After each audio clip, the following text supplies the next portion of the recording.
Well, hello again. Welcome to another video by AntiquesArena. My name is Walter O'Neill. For those of you who don't know me, I'm a UK reseller. I buy and sell antiques and collectibles and flip them for a profit. Buy from flea markets, antique fairs, auctions, you name it, buy anywhere I can. Sell them either on my website, on eBay, or in my shop. Now, today, normally I do haul videos, but the purpose of today's video is to discuss some of the pieces of Chinese porcelain I've bought for study. For those of you who follow my channel, I've been trying to learn Chinese porcelain for probably 2 years now. And I've got quite a few, well, probably a few dozen really nice examples now that I've purchased, done the research on, and got ready to go. So what I do, I'll go out, I'll buy a bit, whether it's broken or perfect or marked me, it's for study. Find out exactly what it is, write on the back what it is, wrap it up, and make myself a folder. And doing really well. I've been asked quite a bit of late to do a couple more videos on Chinese porcelain, because I haven't done one for a while. So today I'm going to show you a few of the Chinese pieces I've purchased, and we'll have a little look at those. So hopefully you'll enjoy and learn something from it, and it'll be good for me to go over it all. So should we get started? We'll start off with this. Now we have a Qianlong period porcelain octagonal plate with canted corners. It's all hand painted. It's absolutely beautiful. It's got a brown dress rim. We'll talk about the brown dress rim in just a second. See that. So what we got obviously we got the rocks here in the center. We got peony, we got bamboo trees, this side, bamboo trees and the peony. We got a floral border. Look at that. You can see the glaze there. Now, brown dress rim, there's a couple, from what I've been reading, there's a couple of different reasons what people have put down to the brown dress rims. Some people are saying they dissimulate the bronze edging, but the main reason I believe is to prevent chipping. Now, I'll show you the back. Now, this isn't as light as it appears there. Let me zoom in here. You can see that beautiful sort of skin tone color. And this is the only piece I've ever seen with the inscribed mark.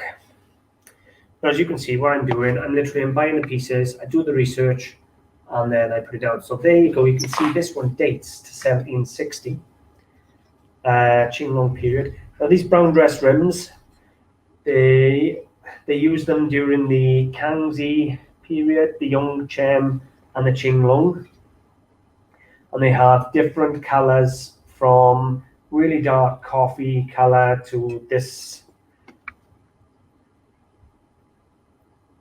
There you go. I don't know if you can see it there. This lighter color during the Qianlong period. So we'll move on.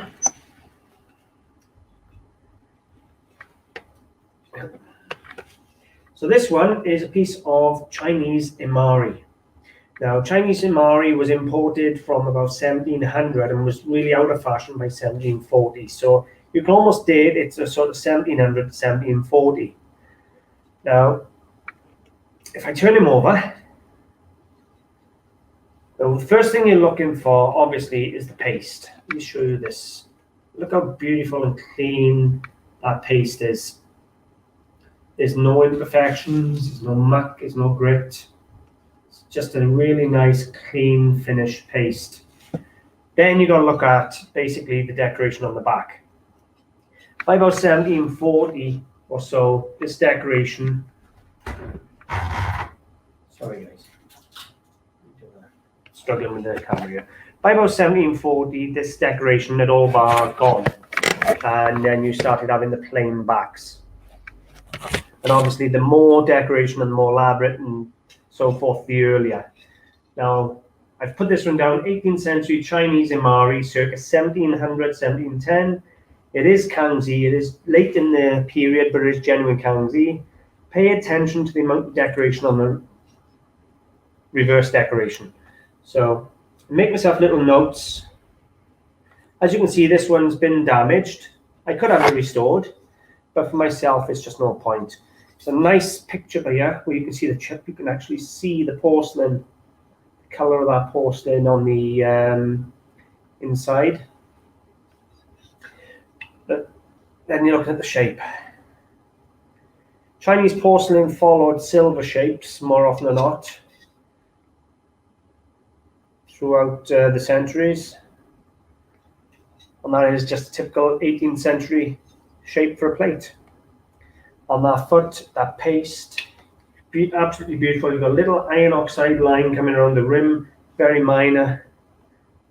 It's just a really nice, rare Kangxi porcelain plate. Okay, so if I stick with the sort of Kangxi period at the moment, in the Chinese Imari, we have this example here, and this one. We look at them separately. Now this is Chinese Imari dating to about 1720 to 1730. If I turn him around, look how sparse the decoration is on the back. So you can see this is just a sprig on the back. It's starting to come to the end. To show you the difference with that earlier piece. You can see the difference. You're looking for the painting and decoration on the back. The shapes are very similar. There's not a lot of difference in the shapes. Period. You're only talking 20 years apart in the period. Again, it's got a brown dress rim.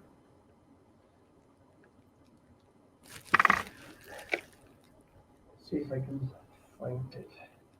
A good edge. As normal with this period porcelain, you've got a lot of fritting. Yeah, I can't get a good example of the brown dress rim on that, on the earlier one. But to give you an idea, these two plates are both Chinese Imari, similar period, but the two different colours.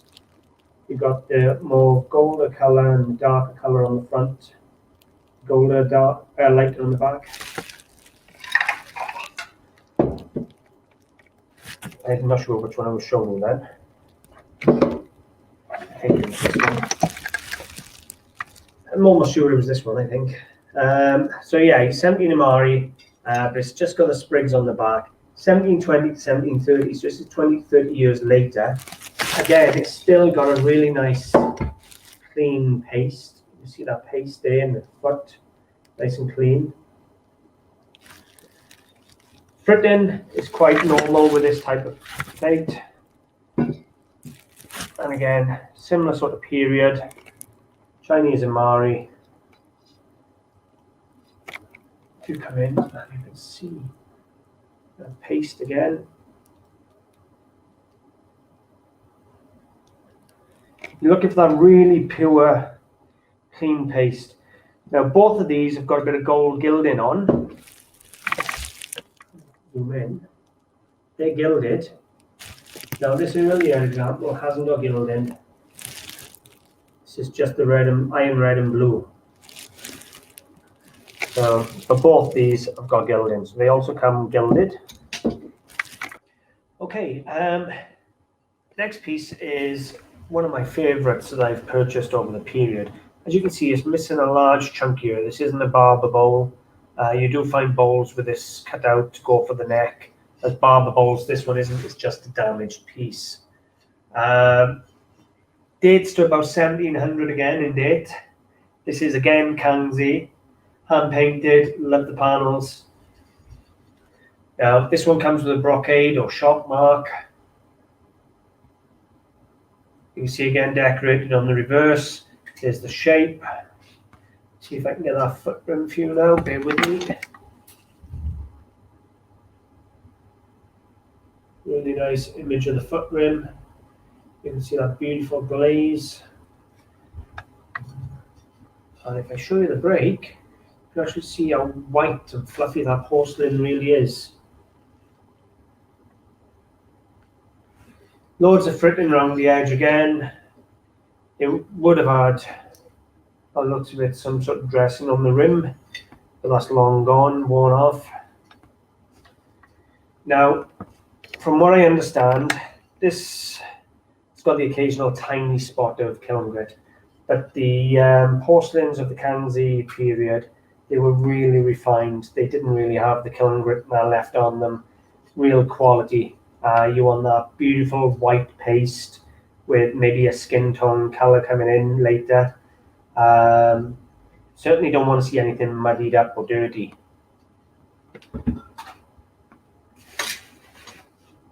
Next piece we have is pretty much a charger, and this is Yongzeng period. Now the pattern is bamboo and grape. It's a nice large piece. Anything over 12 inches is a charger with Chinese porcelain. Again, it's damaged, decorated on the back. Most of what I bought is damaged because it is for study purposes, and you can buy it in so cheap when it's damaged. You can see there the damage.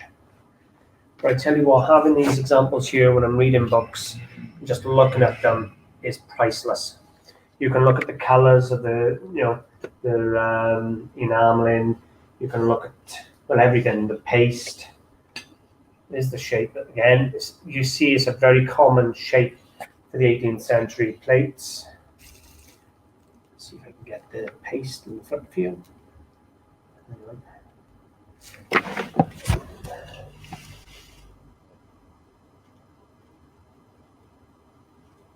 Again, really well. This one is quite dirty as well, which doesn't help.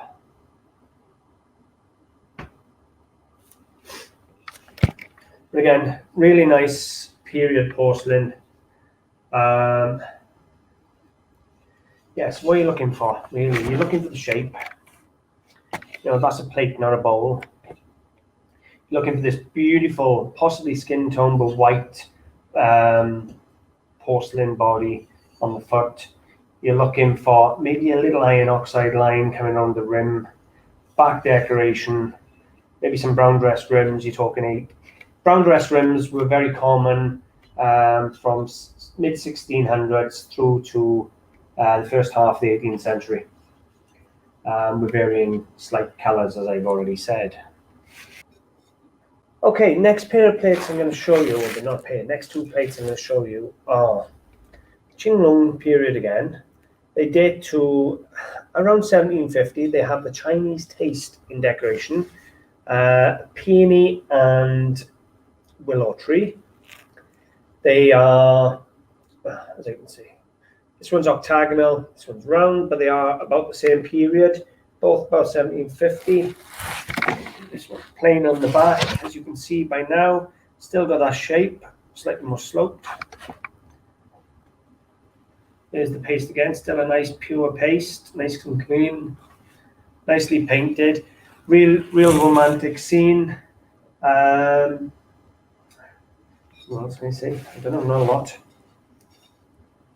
This one I put down on here is 1760 Qianlong export paper. I think I'm being cautious on that. I think it's more 1750 than 1760.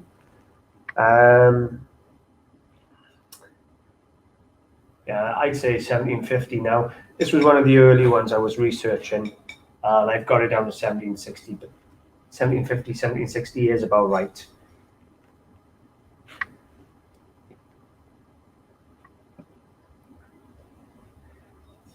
But surely by now you're starting to see similarities in shapes and the glaze and things like that.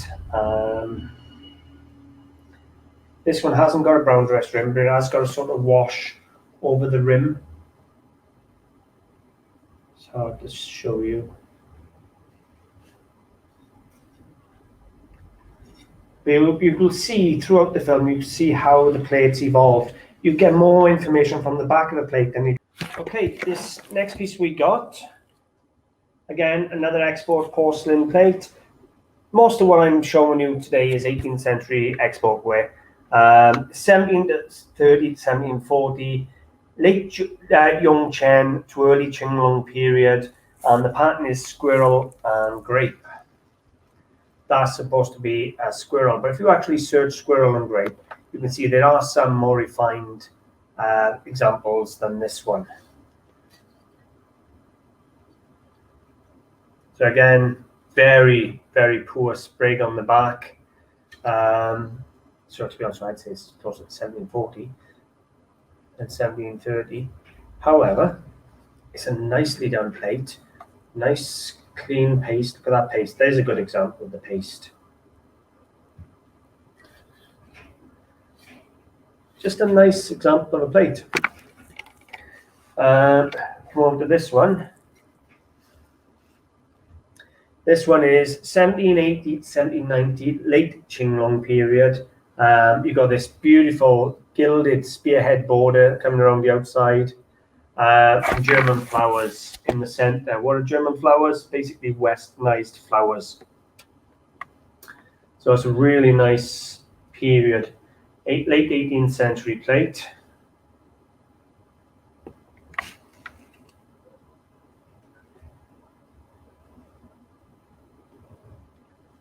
Now, when I was researching this piece, I found there was a couple almost identical in an American collection, something to do with the White House. I don't know exactly where they are, but there was one there very similar with a spearhead border and a similar design and colors in an important American collection. And this one's in beautiful condition. I don't often get perfect ones, but that one's mint. Next one we have is Nanking cargo and Nanking pattern, whatever you want to call it. So you got this honeycomb border here, you got the spearhead border here, very typical of Nanking. This one dates to 1760. And is a hell of a difference. Look at that, to the foot. Now, I actually keep a book. Well, I got 2 books. And as I get the information, I write it down in the box. And I've got pages and pages and pages of information. What I'm coming to here is, if I show you this here, this is the Nanking border I've got currently on this plate, or similar to it. And as you come down and progress down lower and lower, you can see the difference in quality changing, and that is the difference in the years. So as the years went on, the quality dropped. So we know this is quite an early Nanking piece. I've got it down to 1760. I'm quite confident, to be honest, it was there or thereabouts. Got used to filming stuff upside down. Beautiful color on it. It's got a hairline to it, coming up there, but most and in the back. But most of what I buy will be damaged. Okay, so the next piece we have is a teapot. Now, I've still got more plates to show you, and I've got a load of stuff that I haven't researched yet to get the exact dates and things. So I'm not going to show you them. But here we have a late Kangxi to early Yongzeng period teapot. Now it's got a beautiful acorn finial note. If I turn it upside down there, you can see the acorn. Brown dress brim again. As I've already mentioned, they come in a variety of colors. The Kangxi period tended to have a beige, where they went darker for the towards the Qianlong period. This is an unusual part, as in it's got ghosting. We're going to talk about that in a minute. I've never seen it before. But basically, this is a bullet teapot or globular form with spout pointing upwards. It's had the replacement handle. Take the lid off. You can see they would have done the work. Yongzheng, Famille Verte, circa 1730. You can see that foot rim and the glaze. Really nice. Now, what's unusual about this one is when this one's been made in China, it's a clobbered teapot, so it's been decorated outside of China. This one, when it was made, they've actually put in very faint outline a design that's to be painted in later.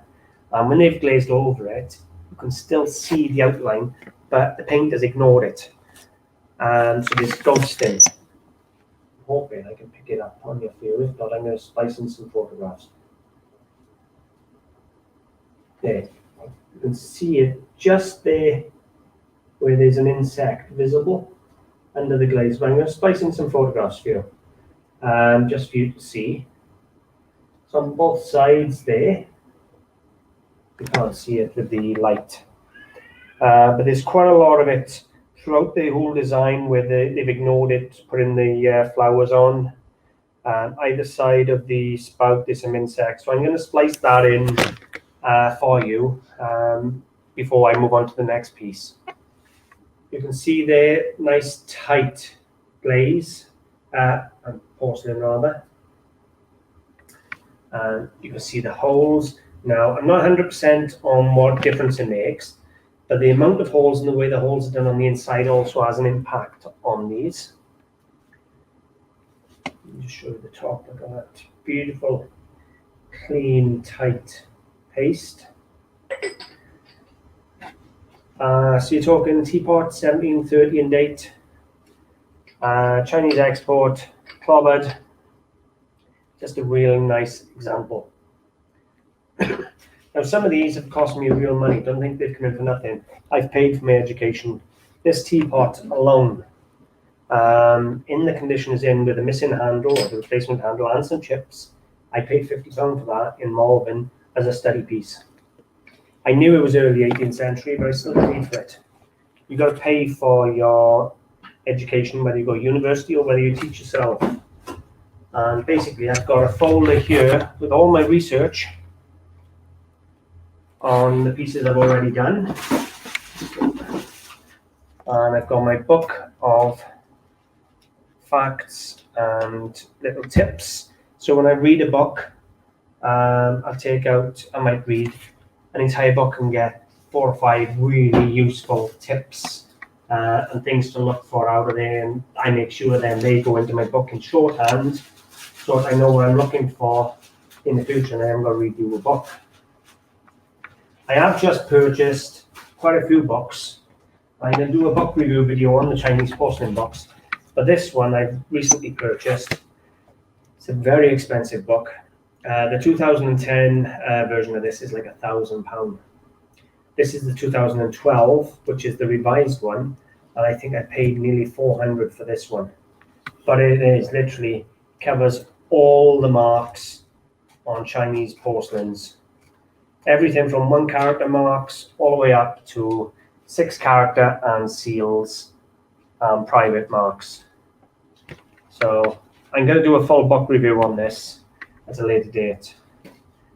But it's not a cheap subject to learn and not an easy subject to learn. I've got quite a bit of Guangzhou period pieces to show you in a minute. I'm going to move on first of all to this, which was a terrine base I purchased probably close to 10 years ago, where I wanted to start learning Chinese porcelain, never got around to it. So I've got a nice blue and white repaired terrine base. Dates to about 1750. Now this painting looks blurry, but that's because of the thickness of the glaze. Oh yeah, terrine base, circa 1750, Zhengdezen. So you can see there, originally it would have had the stapled repair. You can see the dots where the staples were, and then they've taken that out and they've repaired it with, what's that? I'm not sure if that's a cement repair or the Japanese gold lacquer repair. It does have a gold tint to it.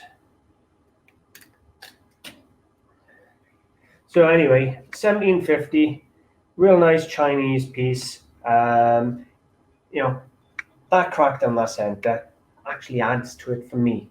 I put that on display in the house, or I put it on the table and use it as a fruit bowl.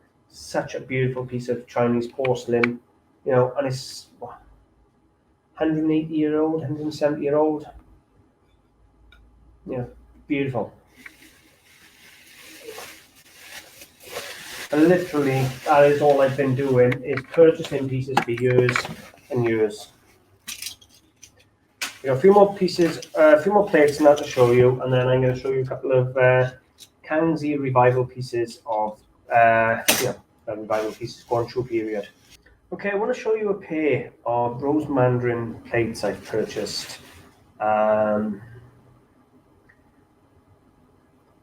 when I purchased these, they came in wooden frames that hid out this butterfly border, so all you had was this center panel showing. They really had done a good job in hiding all the damage. I knew it was damaged, but they'd done a good job in hiding it. Now, these are really nicely painted. They are top quality for the period of what they are. Now, what you're looking for with this type of thing, if you look at the hairs and things like that, you can see they're highlighted in gilt and gold. The earlier examples had gold gilding in the hair and adornments. Now, there is a book by Tommy Echo. Can't pronounce his surname. But Tommy's done a book dating Chinese figures or Chinese porcelain from face features and hairdress and adornments. So earrings, necklaces, hairs, the faces, things like that. I'm going to put a link to that book in the description because it's a cracking book. Really is a good book, and it shows you what to look for in dating from faces and things like that.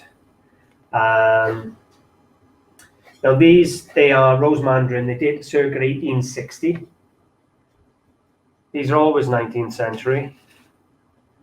They're a nice quality pair. You've got a nice coat scene here, and I don't know what to describe that as. A couple of elders and the landscape. Show you the plates. You can see the shape has changed. Now it's total different shape, as is the glaze. Total different shape and color and finish. But again, I've had these for probably 10 years. Put them away. I don't sell my Chinese porcelain. I've got probably 1,000 pieces there now, ranging from brand new pieces right the way through to Ming, early Ming pieces. And it's all for study purposes. Okay, so I've got a couple of vases to look at now. They're both both pretty much Guangzhou period, Kangxi revival. They've both got a Kangxi mark to the base. This first year is a goo form beaker vase with the shape of it there. You can see this beautiful, it's actually well painted. If you look there, you can see the bird and the trees. It really isn't bad, the painting on there. It's the same one painted on both sides, more or less. Again, all damaged, which I don't mind. You learn a lot from looking at the base. You can see the different color in the paste and the imperfections and that running through it. The 4-character Kangxi mark, as I've said, isn't a mark that was used during the Kangxi reign. In fact, most Chinese porcelain that carries a mark would have stayed in China, would have been people's wear. And export wear, 90% of export wear isn't marked anyway. And certainly not marked with a period mark. If you've got a Kangxi porcelain piece with a Kangxi mark, that's mark and period and pulls big money. Same for Guangzhou or Gaguan or any of the other periods.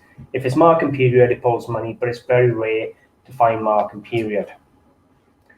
The 4-character mark, as I've said, is a revival mark, basically, or later. Again, you got another piece there. There you go, sorry, with the 4-character Kangxi mark. But look at that foot. You got all this grit and dirt running around there. The paste, although it's not bad paste, it's the wrong color for the 18th century and not pure enough. Nicely done, nice shape. Nice painted dragon with the 4 claws. It's not a 5-claw dragon, but it's not a bad vase. And it is an antique. You know, they're still, 100-year-old. But that's those two where we're at anyway. Okay, so I bought myself a couple of really early looking ginger jars. Now, when I bought them, I can tell you now, I thought, wow, these are early. Hide that. You know, you see all this imperfections. You see the color of the foot. They're almost orangey color to the foot. You know, that wash that you get on early pieces. They were nice. They just looked rough and they looked old. However, the true fact of the matter is they are mid 19th century or the second half of the 19th century ginger jars. I'll splice in a minute a couple of photographs of period Kangxi ginger jars for you to see the difference in shape.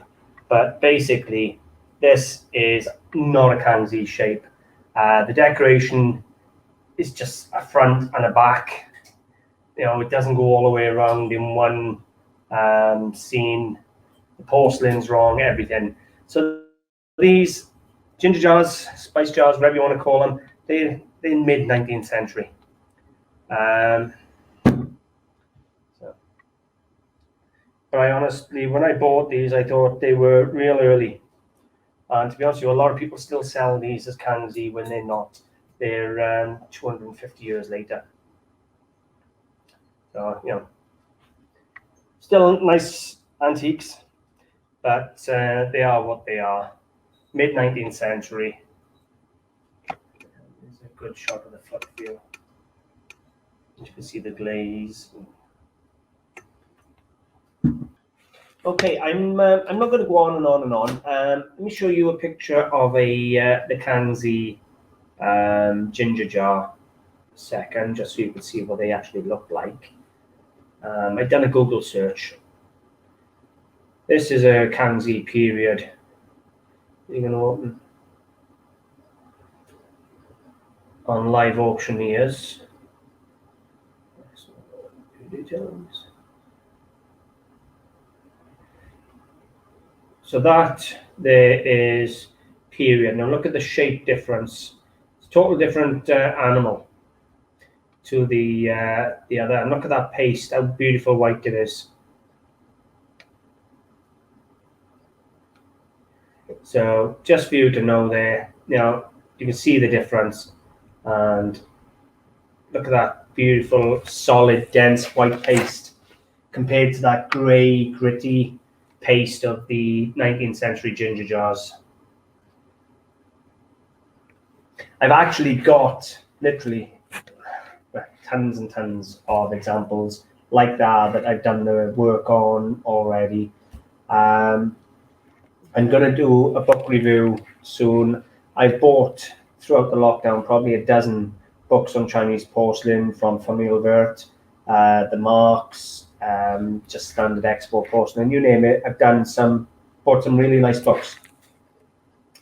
So I'm going to do a book review showing you all the books, what I've thought of them. Yeah, if you're interested in learning Chinese porcelain, get yourself some broken pieces and literally just start keeping a folder of everything, do the research, and you'll have it there permanently. You know, everything you want then is in your book, and then you'll also have the examples next to you. The last time I went to Malvern, I spent I think it was about 500 or 600 pounds just on broken pieces of Chinese porcelain, just to put in a box, do the research. So when I'm reading the books, I can refer to them. Anyway, hopefully you've enjoyed having a little look at a few of the pieces. I will do another one showing some more soon. Thanks for watching, guys.